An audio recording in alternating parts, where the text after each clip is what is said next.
Bakit hindi lahat ng matalino ay successful? Di ba nakakagulat? Pero marami tayong makikita sa sobrang talino pero hindi naman umaabot sa tagumpay na inahasahan natin. Bakit kaya? Una, hindi lang IQ ang sukatan ng tagumpay. Mahalaga ang talino pero hindi ito sapat.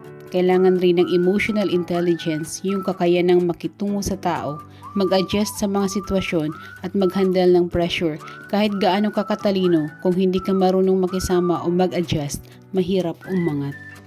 Number 2, execution beats ideas. Maraming matatalino ang may brilliant ideas pero hanggang ideas lang, kulang sa action o drive para gawin ito.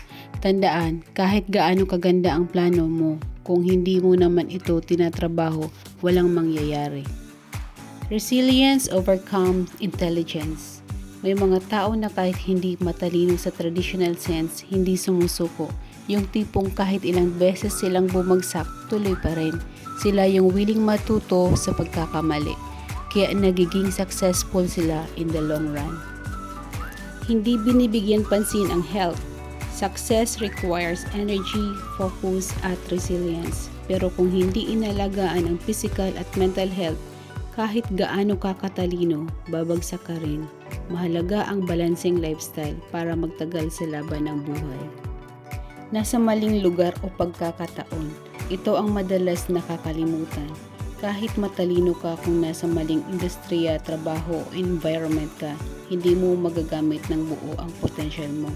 Ang tamang timing at lugar ay crucial para magtagumpay. Kaya mahalaga rin na alamin mo kung saan ka mag-excel at maghanap ng tamang opportunities. And last, mindset matters.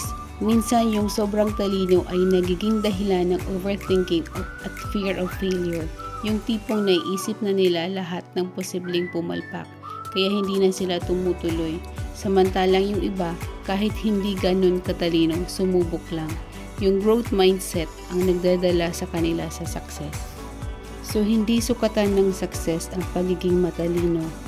Ang tagumpay ay kombinasyon ng action, emotional intelligence, health, right place and timing, growth mindset at consistency.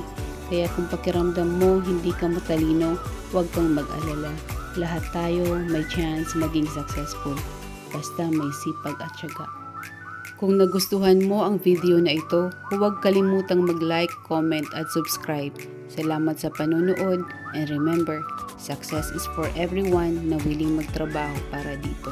See you next time.